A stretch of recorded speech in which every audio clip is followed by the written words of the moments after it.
Aujourd'hui, nous allons faire un tour, mesdames et messieurs. Nous sommes dans la ville-province de Kinshasa, exactement sur la RN1, la route nationale numéro 1, qui a été coupée par rapport aux pluies diluviennes qui ont engendré et créé beaucoup de dégâts matériels et des pertes en vies humaines. Mesdames et messieurs, nous sommes descendus ici sur place pour en savoir plus et pour faire des investigations par rapport à l'évolution des travaux urgents qui ont été lancés ici sur place après le passage du Premier ministre Jean-Michel Sama Lukonde ici, l'agence congolaise de grands travaux ACGT, en supervision. Les travaux exécutés par la société Sopeco sont en marche, mesdames et messieurs, pour relier cette route et remettre le trafic. Mesdames et messieurs, un seul titre au cours de ce numéro.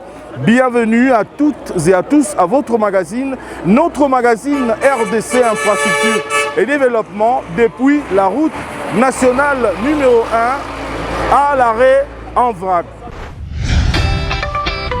Mesdames et messieurs, je vous le disais au début de mon speech que les travaux d'urgence sont déjà en cours d'exécution en ce moment où nous parlons. Dans quelques heures, peut-être la route sera réouverte à la circulation parce que le gouvernement de la République a mis le moyen pour répondre aux préoccupations de la population. Ici sur place, nous avons surpris ici une descente d'inspection du ministre d'État, ministre des Infrastructures, Alexis Guissaro, qui a trouvé sur place le directeur général de l'agence congolaise des grands travaux Nico Nzaounzaou et le directeur général de l'office des routes Jano Kikangala. Mesdames et messieurs, je vous convie à suivre ici l'intégralité de ce reportage comme si vous étiez ici sur place. Au cours de ce reportage, mesdames et messieurs, vous allez suivre les réactions des populations riveraines bénéficiaires de cette route par rapport aux travaux urgents qui ont été lancés après le passage du Premier ministre Jean-Michel Sama Lukonde, mais également la lecture du ministre d'État, ministre des Infrastructures, Travaux publics, Reconstruction, Alexis Guissaro, après avoir reçu toutes les explications possibles par rapport à ces travaux qui sont en cours d'exécution par le directeur général de l'agence congolaise des grands travaux ACGT. Mesdames et messieurs, je vous convie à suivre ce reportage et on se retrouve juste après.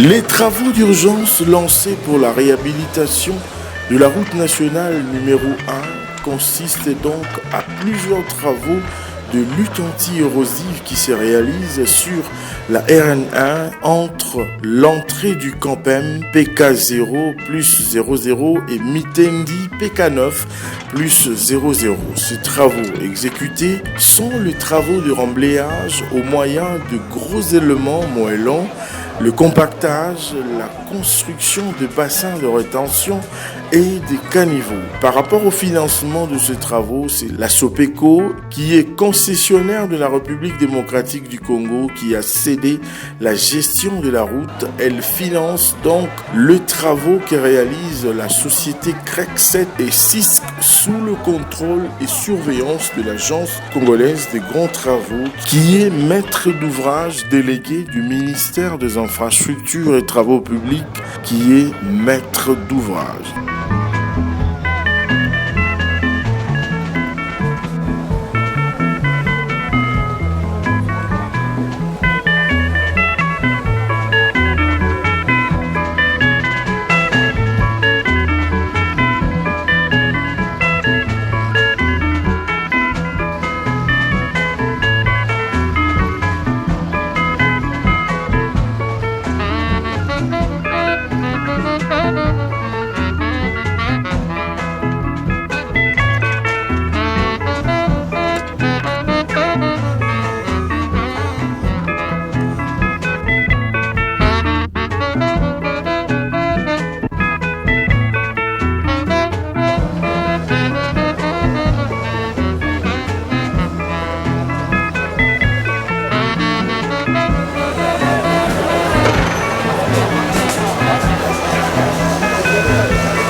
nango moyen ya kokatisa eza te moyen ya kovage eza te topedre biloko ebebi nde toza boye tomona nde tokobala te nde tokosuka te bazobongisa tomoni félicitation toza batadi bana da basalisa biso mpenza basala mwa nzela bakonzi bayoka mawa nzambe asimba mitema na bango basunga biso babongisa biso nzela oyo po nzela oyo yango nde ezosalaki biso tovivre po biloko ezouta bakongo ezolekaka nzela moko nzela mosusu eza te toza na sanfili matadi libala nga na bani na komi na mafula toza na bariska na bandeko oyo bazwi bapasi don naza na social mingi bazangi balopango na bato oyo bakufi baza nombre ebele bakonzi ya mboka na sengi na bango kake basoutenir biso na bapasi oyo nyonso esila okimi ezala na biso po toza bato mboka eza na mbongo ebele tokosufrir boye te.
Hier, tout le monde a pu le constater. Les travaux qui avaient été effectués ici, les remblais par arrangement qui avaient été effectués, avaient permis que nous puissions rétablir déjà 2 bandes de circulation. Et les images ont pu montrer qu'il y avait déjà des camions, des véhicules, des jeeps qui ont pu traverser ensuite. Nous avons perdu une partie des arrangements qui avaient été effectués. Et voilà pourquoi aujourd'hui, l'Agence congolaise des grands travaux, qui suit les travaux vraiment au jour le jour, qui est sur le terrain, nous explique que cette problématique est une situation vraiment exceptionnelle. Comme on a pu le voir dans la petite visite que nous venons de faire, on peut le voir que sur les flancs, sur les talus qui sont au-dessus, il y a une quantité d'eau importante qui descend. Alors il faut pouvoir résoudre aussi, en même temps qu'on fait les arrangements, il faut aussi résoudre le problème d'assainissement de tout l'espace. Comment on va évacuer la quantité d'eau. Nous venons de faire un tour avec les structures techniques qui sont sur le terrain. Vous voyez que nous voulons mutualiser les efforts, mettre ensemble toutes les énergies, les intelligences pour qu'on puisse trouver des solutions adéquates pour soulager assez rapidement, très rapidement, le plus vite qu'on peut nos populations. La CGT qui a la gestion de la route est accompagnée aujourd'hui avec l'office de route qui va aussi nous aider à travailler en amont. Donc toutes les énergies sont mises ensemble pour cela. Nous-mêmes, nous faisons des descentes sur le terrain pour nous assurer de la poursuite du rythme soutenu du travail. Donc, dès aujourd'hui, avec les solutions qui nous sont proposées, aux alentours en début de soirée, nous pourrons déjà rétablir une première bande de circulation ici pour permettre déjà qu'on commence à évacuer petit à petit les véhicules. Nous avons donné des instructions très claires à l'Agence congolaise de travaux d'éviter que les pluies qui sont programmées, parce que la météo nous indique qu'il y aura effectivement d'autres pluies qui vont s'annoncer. Nous avons donné des instructions pour qu'on puisse trouver comment canaliser ces eaux. Ces pluies diluviennes, ces quantités d'eau exceptionnelles, il faut qu'on puisse en amont pouvoir les canaliser, les contenir. Il y aura des travaux qui seront faits, des bassins qui seront créés pour que effectivement la vitesse des eaux quand elles vont descendre soit ralentie par ces différentes dispositions qui vont être prises. Donc nous continuons à être auprès de notre population. Nous avons à cœur de trouver des solutions extrêmement rapides à ce problème qui est posé. Tout le monde est à pied d'œuvre, nos structures sont à pied d'œuvre, le ministère des Infrastructures également. C'est pour ça que vous voyez que nous cessons de descendre ici tous les jours pour nous assurer que les choses évoluent bien. Donc voilà ce que nous pouvons dire. Nous rassurons la population et nous pensons que si Dieu le veut, si Dieu est clément avec nous, nous allons à partir de samedi, dimanche, rétablir complètement la route, tout en espérant que ce phénomène dont je parlais, de dérèglement et des pluies torrentielles, va nous épargner pendant les jours qui viennent. Avant même de parler de la solution au niveau de la voie ferrée, il y a aussi des solutions en termes de route. Parce qu'à 7 km d'ici, nous avons la route de Kingatolo, qui permet aussi de créer une déviation. C'est une route qui quand même avait été à l'époque construite, bien qu'elle est en mauvais état aujourd'hui. Nous pensons qu'avec une intervention rapide, nous pouvons aussi soulager cette partie en déviant une partie du trafic par cette route-là. Nous avons dépêché pour cela les experts de l'office de route qui sont en train de faire des évaluations au moment où nous vous parlons et des solutions techniques vont être apportées et nous, le gouvernement, nous sommes là derrière justement pour mettre les moyens nécessaires afin que cette voie de déviation puisse également être exploitée. La voie ferrée est également une solution pour trouver une solution à ce phénomène. Mais comme vous voyez, ce sont des dispositions qui peuvent prendre un certain temps parce que la voie ferrée, vous savez que ce sont vraiment des investissements très lourds qui doivent être consentis. Et donc, toute cette problématique est liée au fait que finalement, Kinshasa a une seule voie d'approvisionnement aujourd'hui, qui est cette route nationale. Et ça, c'est vraiment une solution à laquelle le gouvernement va se pencher afin que nous puissions avoir 2, 3 voies, 4 voies d'accès dans la ville de Kinshasa. Parce que Kinshasa est essentiellement alimenté par le Congo central, d'où vous savez, nous avons notre grand pont de Matadi et plus tard le pont de Banana qui est en construction. Donc il faut absolument trouver des solutions globales par rapport à cette problématique. C'est aussi l'occasion pour nous de rappeler que tout ce que nous faisons ici, tous les travaux que nous faisons ici, sont des travaux qui sont faits à pure perte. Si on ne comprend pas qu'il y a des zones tout autour de la route qui sont des zones où on ne devrait pas construire, des zones non édificables. Tout le flanc que vous voyez ici, la colline, les pentes que vous voyez, ce sont des pentes sur lesquelles on ne devrait pas construire parce que ce sont des zones qui sont instables. La terre est argileuse, il n'y a pas d'assainissement qui sont faits, les gens construisent de manière anarchique. La conséquence, c'est que la nature, qui a des règles et des principes, nous ne pourrons pas éviter que ce type de phénomène d'érosion apparaisse si on ne prend pas garde, si les règles urbanistiques ne sont pas respectées au moment où on fait des lotissements, au moment où les gens font des constructions. Ça, c'est un élément important qui fait partie de la solution globale que nous devons apporter à ce type de solution. Je vous parlais de solutions d'urgence tout à l'heure, mais il y a des solutions globales pour que le problème soit pris en charge de manière complète afin que nous ne puissions plus assister à l'avenir à de tels faits. Vous avez suivi les décisions qui ont été prises il y a 2 jours lors d'une réunion de crise du gouvernement qui a été présidé par son excellence monsieur le ministre. Nous avons pris la décision de commencer les démolitions là où il y a des constructions anarchiques. Il y va de l'intérêt collectif, de l'intérêt de toute la population. On ne peut pas sacrifier toute une population. Donc toute une ville à cause des intérêts de quelques 2, 3 qui construisent à des endroits, comme je le disais, des endroits non édificables où on ne peut pas construire. Le gouvernement a pris la résolution, a pris la décision de commencer à faire des démolitions, pas seulement ici, mais au niveau de toute la ville de Kinshasa. Parce que c'est la ville de Kinshasa, dans son activité qui est confrontée à ce problème de construction anarchique. Alors le deuxième volet, le premier volet plutôt de votre intervention, les moyens vous les voyez vous-même. Je crois que là, je n'ai même pas besoin de parler. Vous vous rendez compte qu'ici, au moment où nous parlons, jusqu'hier, nous avions ici déposé à peu près 5800 mètres cubes de moyens parce que nous avons mis à la disposition des travaux. Je vous rappelle que cette route est une route concédée.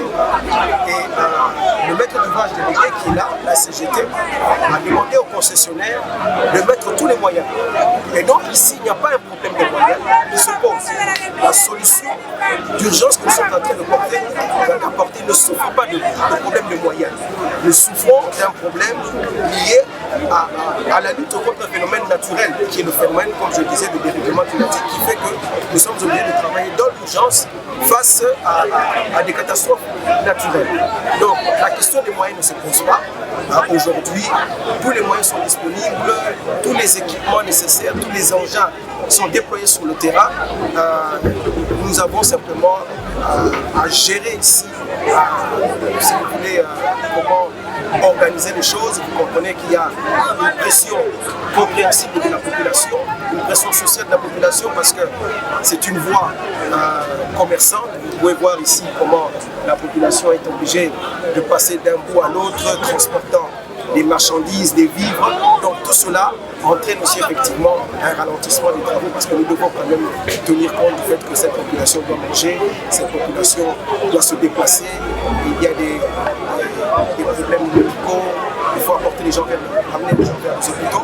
Donc la vie sociale doit continuer alors que nous faisons en même temps le travail. Et donc c'est cette gestion que nous avons soumise à l'Agence congolaise des travaux, qui est assistée de notre police nationale, qui les accompagne afin de gérer un peu le mouvement des populations alors que les travaux sont en train.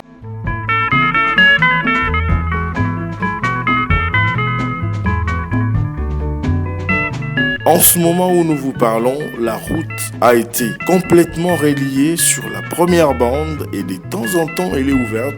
Déjà, une bande est disponible sur le site de l'érosion en vrac. Le piéton, les véhicules légers comme le poids lourd peuvent déjà passer.